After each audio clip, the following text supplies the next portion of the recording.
ఆత్మలోని శాంతము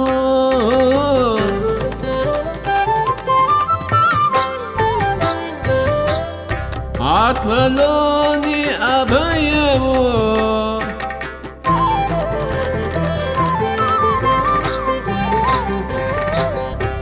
ఆత్మలోని శాంతము అని అభయము ఆత్మలోని శాంతము. ఓకే మాస్టర్స్, ఈరోజు 78వ రోజు. అందరికీ నమస్కారము. అతిథులుగా తండ్రులు అంటున్నారు న్యూ ఎనర్జీలో. మాస్టర్స్, యాక్చువల్లీ మన ఇంటి దగ్గర మన ఇల్లు పక్కన ఇల్లు వరకు ఏ ట్రాఫిక్ ఉండదండి, హార్న్ వేయాల్సిన పని ఉండదు. ప్రపంచం అంతానేమో నిశ్శబ్దంగా ఉంటే అదేమిటోనండి ఈ ఆడియోస్ చేసుకునే టైంకి ఇక్కడ ఎక్కువ హార్న్ వినిపిస్తున్నాయి. చాలా చిత్రంగా ఉంటుందండి. ఒక్కొక్కసారి ఏమీ అర్థం కావు ఎందుకేం జరుగుతున్నాయో. ఓకే అండి, ఇక ఈ మీటింగ్కు అభౌతికంగా వచ్చిన వారెవరంటే ఈ జన్మలో మనకు తండ్రిగా వచ్చిన వ్యక్తి. మన ప్రతి ఒక్కరి ఈ జన్మ తండ్రి బతికున్నా చనిపోయి ఉన్న ఆ తల్లిదండ్రుల చైతన్యాలు ఈ మీటింగులకు వచ్చాయి. మన ఈ జన్మలో మన భౌతిక శరీరానికి తండ్రి అయిన వ్యక్తి చనిపోయి మరో చోట జన్మ ఎత్తి ఉండవచ్చు. మన మనవడిగానో మనవరాలుగానో పుట్టి ఉండవచ్చు. అయినా సరే ఆయన చైతన్యం ఈ సమయంలో మన దగ్గరికి రావడానికి ఒక కారణం ఉంది. నేను ఇంకా ఆయనను మన పాత పితృ ఎనర్జీగానే చూస్తున్నట్లయితే ఆ ఎనర్జీని మనం ఫీల్ కాలేకపోయినట్లయితే కొద్దిగా మనల్ని షిఫ్ట్ కమ్మంటాడు టోబియాస్. చనిపోయిన కారణంగా ఆయన ఇప్పుడు మన తండ్రిగా బతికుండినప్పటి ఎనర్జీతోనే ఉండకపోవచ్చు. ఆవలి వైపు వెళ్ళేసరికి ఆయన ఎనర్జీ మారిపోయి ఉంటుందట. భూమి మీద ఉన్నప్పటి తన ఎనర్జీలో చాలా వాటిని ఆయన రిలీజ్ చేసేయటం ప్రక్షాళన చేసుకోవటం జరిగిందట. కనుక మనం కొంచెం ఎనర్జీ పరంగా మారి చూస్తే ఆయనను గుర్తుపట్టవచ్చునట. గతంలో కంటే స్పష్టంగా ఉన్నదట. ఇప్పుడు ఆ ఎనర్జీ చాలా మంచి కారణం పెట్టుకొని ఆయన ఇప్పుడు మన దగ్గరికి వచ్చి ఉన్నాడట. మనలో కొందరికి ఇది బాధ అనిపించవచ్చు. ఎందుకంటే మనం ఆయనతో గడిపిన సమయాల్లో కొన్ని అసంతోషకరమైన ఘట్టాలు కూడా ఉండవచ్చు. ఆ తండ్రి వల్ల మనం ఎంతో కష్టాన్ని ఎదుర్కొంటూ గతాన్ని హీల్ చేసుకొని ఉండవచ్చు, కర్మను అనుభవించి ఉండవచ్చు. అయితే ఈ సమావేశం ఆయనకు అవసరం కాబట్టి ఈ ఫాదర్ ఎనర్జీని అర్థం చేసుకోవటం కోసం వచ్చాడు. ఆయన ఇప్పుడు మనకు అందిస్తున్న బేషరతు ప్రేమను అంగీకరించమంటున్నాడు టోబియాస్. ఒకవేళ మన తండ్రి బ్రతికే ఉండవచ్చు, మనల్ని ఎంతగానో ప్రేమిస్తూ బలాన్ని, స్థిరత్వాన్ని, జ్ఞానాన్ని మనకు పంచి ఉండవచ్చు. అటువంటి ప్రేమమయమైన సత్సంబంధాలుండే తండ్రిని మనం ఎంచుకుని వచ్చి పుట్టి ఉండవచ్చు. ఆయన చైతన్యం ఇప్పుడు వచ్చి మన పక్కన కూర్చొని ఉన్నది. ఆయనలోని మానవ చైతన్యం ఆయనకు మనకు మధ్య అనుబంధానికి బాగా అర్థం చేసుకుంటుంది. కానీ ఆయనలోని దివ్య చైతన్యం సమస్యలను ఆయనకు మనకు మధ్య ఉన్న ప్రేమానుబంధాన్ని కూడా అర్థం చేసుకుంటుంది. కనుక ఆయన ఇప్పుడు శరీరంతో ఉన్నా లేకపోయినా ఆయన చైతన్యం మన దగ్గరకు వచ్చింది కాబట్టి ఆయన ఆహ్వానించమంటాడు టోబియాస్. బయటకు కనబడే దానికన్నా ఎంతో గొప్ప మేలు, ఎంతో సేవ జరుగుతున్నదట. అటువంటి తండ్రి మనకు కావాలని మనమే కదా కోరి తెచ్చుకున్నది. ఒకవేళ మన తండ్రిని తెలియకుండానే ఆయనతో గడిపే అవకాశం లేకుండానే తిరిగామనుకోండి, అటువంటి పరిస్థితికి కూడా ఒక కారణం ఉన్నది. అయితే భౌతికంగా మనకి జన్మలో పుట్టి బుద్ధిరిగి ఆ తండ్రి తెలియక పోయినా ఆయనకు మనకు మధ్య అనుబంధం ఉండనే ఉంటుంది. అటువంటి తండ్రి ఇప్పుడు మన పక్కన కూర్చొని ఉన్నాడు. ఇది వింటున్నప్పుడు, చదువుతున్నప్పుడు మనం ఉండే ఎనర్జీ చాలా బలమైన మెయిన్ ఎనర్జీ. దాంతో డీల్ చేయటం మనకు కష్టంగా ఉంటుందట. మనకు ఆవేశమో, కోపమో, నిరసన భావన కలగవచ్చు. అలా కలగటానికి కూడా కారణాలు ఉన్నాయి. ఇక్కడ ప్రేమ ఎనర్జీని,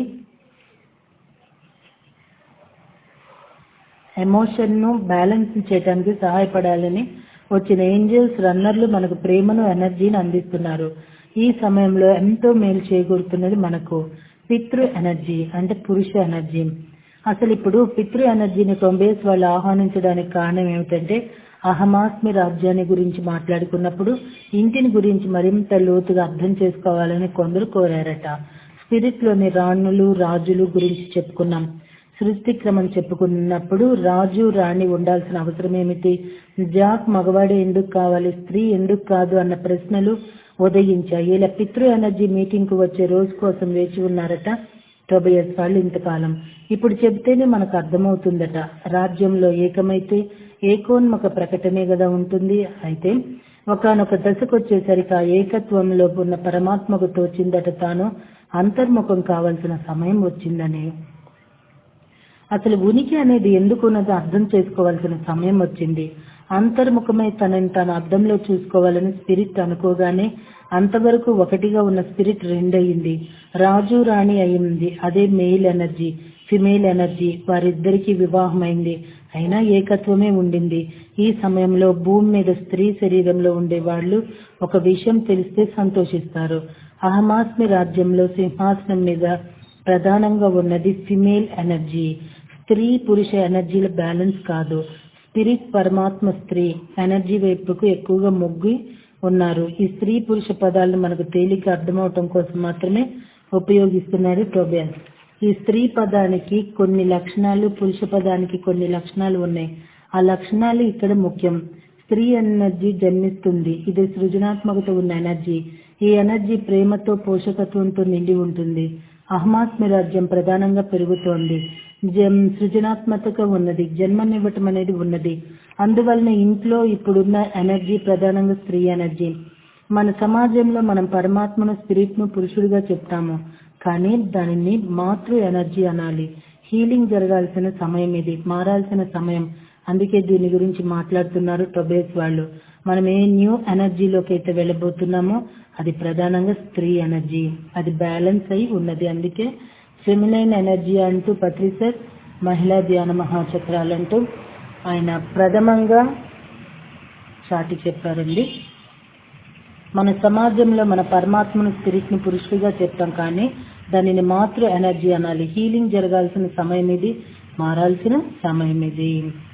జాబ్ ది పురుష ఎనర్జీ అని చెప్పుకున్నాము. అయితే ఈ పురుష ఎనర్జీ మన భౌతిక శరీరంలో ఉన్న పరమాత్మమేనా కాదు. మనకు అర్థం కావటం కోసం, మనం ఇతరులకు చెప్పడం కోసం స్త్రీ పురుష పదాలు ఉపయోగిస్తున్నాడు టోబియాస్. ప్రయాణము, అన్వేషణ, పురుష ఎనర్జీ లక్షణాలు తమ తరపున జాక్ ఆ పనులు చేస్తాడని అతనికి జన్మనిచ్చిన రాజు రాణులకు తెలుసు.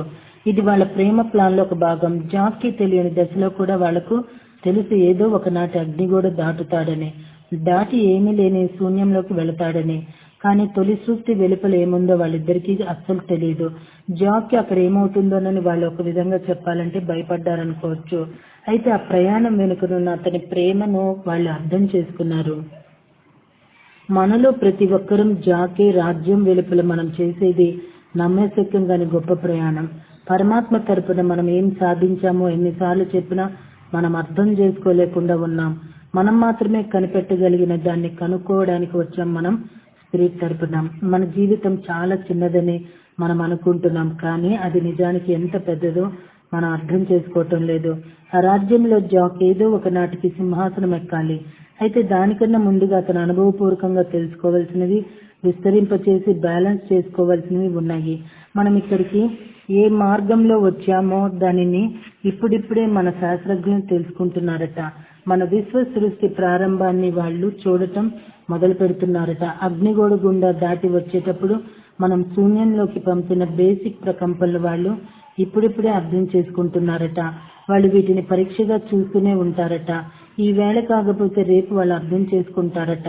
అది ఒక సంఘటన కాదు, ఒక బిగ్ బ్యాంగ్ మహా విస్ఫోటనం కాదు అని. జాక్ లాంటి మనందరం అగ్నిగోడ గుండా దాటుకు వచ్చి శూన్యంలో కనపడినప్పుడు అది సంభవించిందట. మనమందరం రాజ్యాన్ని వదిలి బయటికి వచ్చినప్పుడు ఎన్నో మహా విస్ఫోటనాలు సంభవించాయట. రాజ్యాన్ని వదిలిపెట్టి బయటికి రావాలంటే పురుష ఎనర్జీ అవసరం. భౌతికంగా ఉన్నది స్త్రీ శరీరమైన మన అందరిలో పురుష ఎనర్జీ బలంగా ఉన్నది. హీలింగ్ సమయం ఇప్పుడు వచ్చేసింది. మళ్ళీ బ్యాలెన్స్ చేసుకోవాల్సిన సమయం వచ్చేసింది. మనం న్యూ ఎనర్జీలోకి వెళ్లే కొద్దీ మనలో ఎక్కువగా స్త్రీ బ్యాలెన్స్ ఉంటుంది. Clear father. రాబోయే కొన్నేళ్లలో న్యూ ఎనర్జీలో సంతానానికి తల్లిదండ్రులు కాబోయే వారిని క్లియర్ ఫాదర్స్ అంటారట టోబియాస్ వాళ్ళు. ఎందుకంటే వాళ్ళల్లో ఓల్డ్ ఎనర్జీ లక్షణాలు ఎక్కువగా ఉండవట. వాళ్ళల్లో కొత్త బలం, కొత్త బ్యాలెన్స్ ఉంటాయట. ఈ క్లియర్ ఫాదర్స్ తమ భౌతిక సంతానంతో చాలా సన్నిహితంగా, ప్రేమగా, బలమైన అనుబంధంతో ఉంటారు. గతంలో ఉండిన తండ్రుల కంటే వీళ్ళు తమ పిల్లలతో ఎక్కువ టైం గడుపుతారు. పిల్లల్ని ఎంతో ప్రేమగా పెంచుతారు. వీళ్ళలో స్త్రీ పురుష ఎనర్జీల బ్యాలెన్స్ ఎంతో చక్కగా ఉంటుంది. ఈ క్షణంలో మన తండ్రి, తాత, ముత్తాతలు అంతా మన పక్కనే ఉంటారట. వాళ్ళు ఇలా మన దగ్గరికి రావడానికి ఏంజల్స్ హీల్ కల్పిస్తున్నారు. ఏ గాయాలను హీల్ చేయడం కోసం ఇది జరుగుతుంది. ఇల్లు వదిలినప్పటి నుండి హీలింగ్, బ్యాలెన్సింగ్ అవసరమయ్యాయి మనకు. కర్మ చక్రం దిగేయటం. తండ్రుల గురించి మాట్లాడుకునేటప్పుడు కర్మ గురించి చెప్పుకుందాము. మన వ్యక్తిగత కర్మను జన్మ తర్వాత జన్మ మోస్తూనే వచ్చాము. మన గత అనుభవాల మీద ఆధారపడి సమస్యలు ఏర్పడతాయి. కర్మ చక్రాన్ని వదిలి యువతలకి రావాలని మనం ఎప్పుడైనా కోరుకోవచ్చు. ఆ స్వేచ్ఛ మనకున్నది. ఇన్ని జన్మలు తీసుకోవాలి లేదా ఇన్ని బాధలు పడాలి అనే రూల్ ఏం లేదు.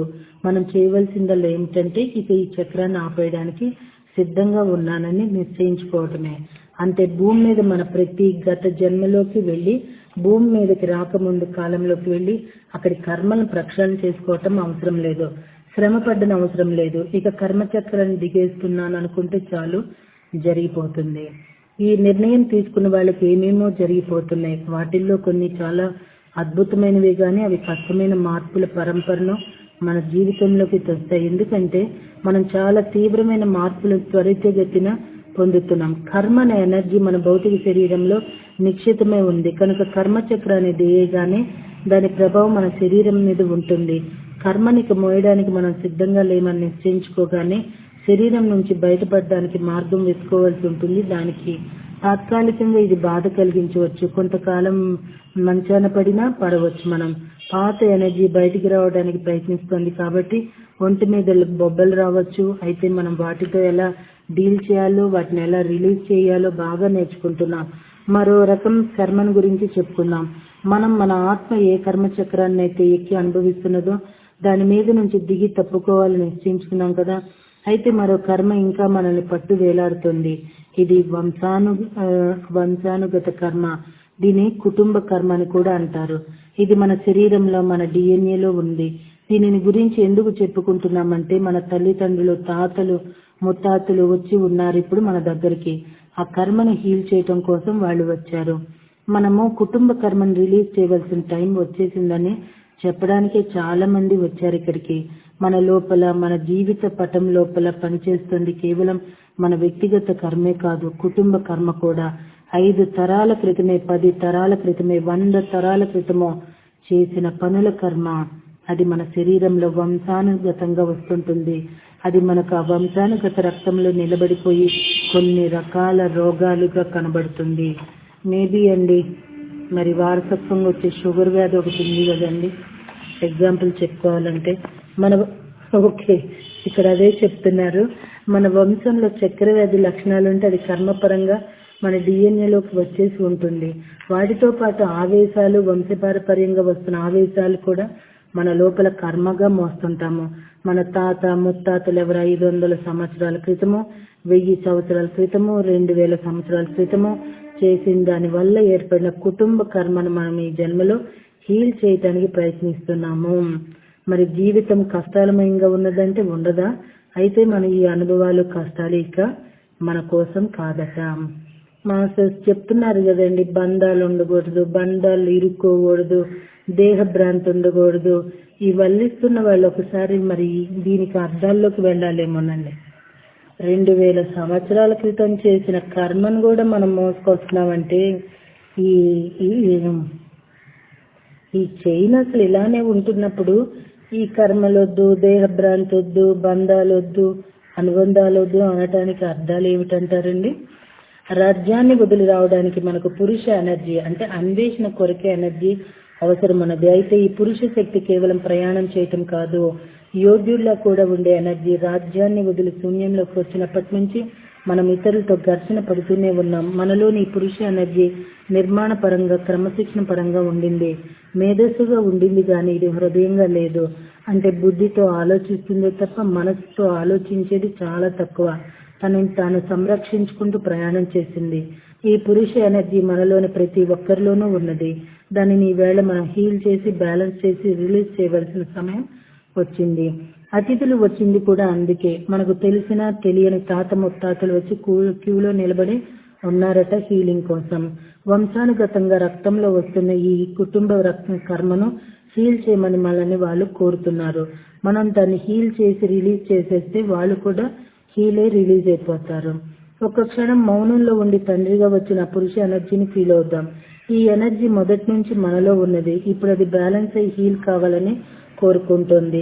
అలా తాను ఫీల్ అవుతూ అది కోరుకునేది ఏమిటంటే ప్రేమమయమే, పెంచి పోషించి ప్రాణాన్ని ఇచ్చే మాతృ ఎనర్జీ మరింత బ్యాలెన్స్ తో రావాలని ఆ పురుష ఎనర్జీ కోరుకుంటుంది. స్పిరిట్ లో ఉన్న పురుష ఎనర్జీ ఇంతవరకు ప్రయాణించి అసలు సృష్టికి స్థలాన్ని డైమెన్షన్ రెడీ చేసింది. ఇప్పటికే ఇదే స్పిరిట్ లోని స్త్రీ ఎనర్జీ లేదా మాతృ ఎనర్జీ ముందుకు వచ్చి సృష్టికి ప్రాణం పోస్తుందన్నమాట. దీనిని హీల్ చేసి రిలీజ్ చేయడానికి సమయం వచ్చిందని మనం అనుకుంటే మనలోని పురుష ఎనర్జీనే కాదు, మన పూర్వీకుల ఎనర్జీని కూడా ఇప్పుడే రిలీజ్ చేసేయమంటున్నాడు టోబియాస్. మన పూర్వీకులు మన దగ్గరకు వచ్చి పెద్ద క్యూలోనే నిలబడి ఉన్నారట. మన అనుభవమాలికి మన కోసం కాదు అనేది మన న్యూ ఎనర్జీలో పనిచేస్తూ ఇంకా బాగా అర్థం చేసుకుంటాం. మన గతాన్ని హీల్ చేసేసాం. ఇతరుల గతాలను మనం ఇప్పుడు హీల్ చేసుకున్నాం. ఒక వ్యక్తి జ్ఞాని అయితే అటు 7 తరాలు ఇటు 7 తరాలు తరిస్తాయట. పై 7 తరాలే కాదు అనేక తరాలు తరిస్తాయని ఇక్కడ స్పష్టమవుతుంది. ఇటీవల పత్రిసర్ కూడా చెప్పారండి ఇది. సరే, ఆ జ్ఞాని ఆ కుటుంబంలో ఉంటే బయటపడే చిత్రహింస ఒక రకమైతే ఇంట్లో మరొక చిత్రహింస అండి. లేనిపోయిన బిరుదులు కూడా కుటుంబాల్లో ఇస్తుంటారు. పిచ్చాళ్ళు, వెర్రాళ్ళు ఇలా ఇస్తూ ఉంటారు. ఇది ప్రతి ఒక్కరూ ఈ జ్ఞానాన్ని అందుకోవాలి. సంక్రాంతి పండగ వస్తుంది అంటే పిండాలు, కొత్త బట్టలు, ఫోటోలకి దండలు ఇవి కాదండి. ఆ సమయంలో ఈ పితృదేవతలందరూ భూమికి వచ్చి ఇలా హీల్ చేసి రిలీజ్ అవటానికి వస్తారు. అప్పుడు ధ్యానం చేయాలి మాస్టర్స్. ఇలా వాళ్ళు హీల్ చేసి వాళ్ళు పంపించేసుకోవటం నేర్చుకోవాలి. మనం పెట్టే వెయ్యి వాళ్ళు తినే శక్తి ఉంటుందండి ఒక కాంతికి? చెప్పండి మాస్టర్స్. సో ఇది బాగా గుర్తు చేసుకోవాలండి. ఒక వ్యక్తి జ్ఞాని అయితే అటు 7 తరాలు ఇటు 7 తరాలు తరిస్తాయట. పై 7 తరాలే కాదు అనేక తరాలు తరిస్తాయి అన్నది ఇక్కడ స్పష్టమవుతుంది. ఇక్కడ ప్రతి ఒక్కళ్ళు ఇలాంటి బుక్స్ చదవమనేది, ఇలాంటి జ్ఞానం అందించాలనేది ఊరికే కాదండి.